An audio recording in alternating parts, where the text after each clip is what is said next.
Hello everyone, আজকে আবার চলে এলাম নতুন একটা রেসিপি নিয়ে। এখানে দেখতে পাচ্ছ মিষ্টি কুমড়ো সবজিগুলো কেটে রেখেছি। তবে আজকে কি বানানো যায়, সঙ্গী থাকো, দেখো কি বানাবো আমি।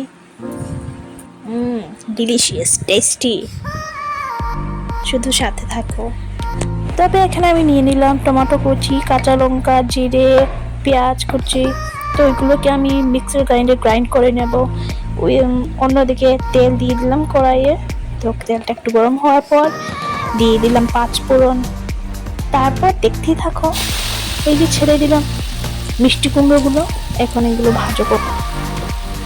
এখন মিষ্টি কুমড়োগুলোকে ভালো করে ফ্রাই করে নেব। এই যে দিয়ে দিলাম লঙ্কা কুচি। এখন দিয়ে দেবো একটু হলুদের গুঁড়ো, একটু নুন। তারপর ভালো করে নাড়িয়ে চাড়িয়ে রেখে দেবো একটু সময়। তো মিষ্টিগুলো ভালো করে ভাজা করে নেব। অন্যদিকে বসিয়ে দিলাম ভাত। আর এদিকে আমি গ্রাইন্ড করে নিলাম মশলাগুলো। তো দেখতেই পাচ্ছ মিষ্টি কুমড়োগুলো ভালো করে ভাজা হয়ে গিয়েছে। দেখতে পাচ্ছ মিষ্টি কুমড়োর ভাজাগুলো কি অসাধারণ গন্ধ। ইস, মুখে জল এসে যাচ্ছে।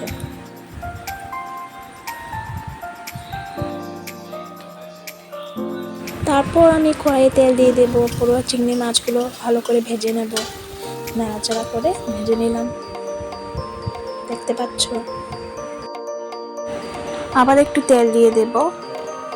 তারপর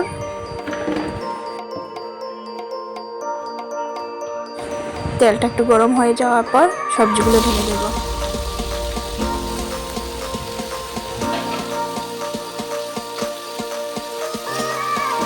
সবজিগুলো নাড়াচাড়া করে একটু ভেজে নেব। এখন দিয়ে দেবো একটু নুন। তারপর দিয়ে দেবো হলুদের গুঁড়ো। আর হলুদ আর নুন দিয়ে আর একটু সময় সবজিগুলোকে ভালোভাবে ভেজে নেব।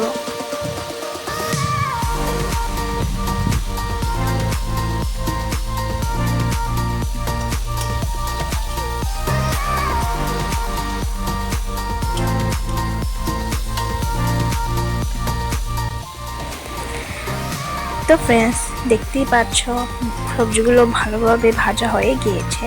তো মধ্যে আমি সবজিগুলো একটু সাইড করে মিডিলে একটু তেল দিয়ে অ্যাড করে দেবো পেঁয়াজ কুচি। তো পেঁয়াজ কুচিকে একটু ভালোভাবে ভেজে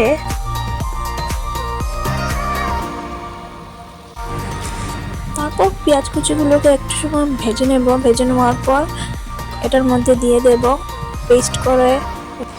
পেস্ট করে রাখা মশলাগুলো এখন অ্যাড করে দেব।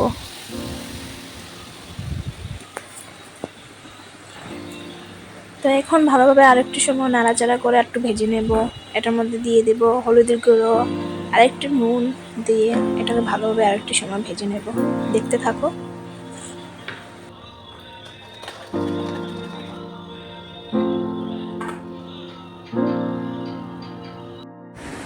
দেখতে পাচ্ছ ভালো করে ভাজা হয়ে গিয়েছে, কিন্তু আমি আর একটু কষাবো এই সবজিগুলোকে।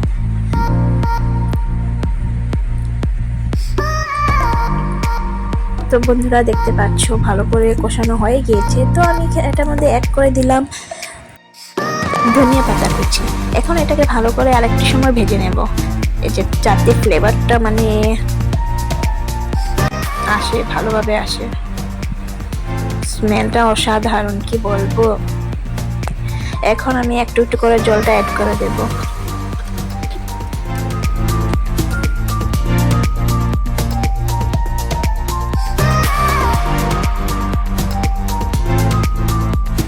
জলটা অ্যাড করানোর পর একটু সময় আমি রেখে দেব। জলটা বয়েল হয়ে যাক ভালোভাবে। আমি গরম জলই অ্যাড করেছি, তো বেশিক্ষণ লাগবে না, জলদি জলদি হয়ে যাবে। দেখতে পাচ্ছ বয়েল হয়ে গিয়েছে জলগুলো। তবে এখন অ্যাড করে দেই চিংড়ি মাছগুলো ভেজে রাখা। অ্যাড করে দিলাম, দেখতে পাচ্ছ কি সুন্দর লাগছে দেখতে, না?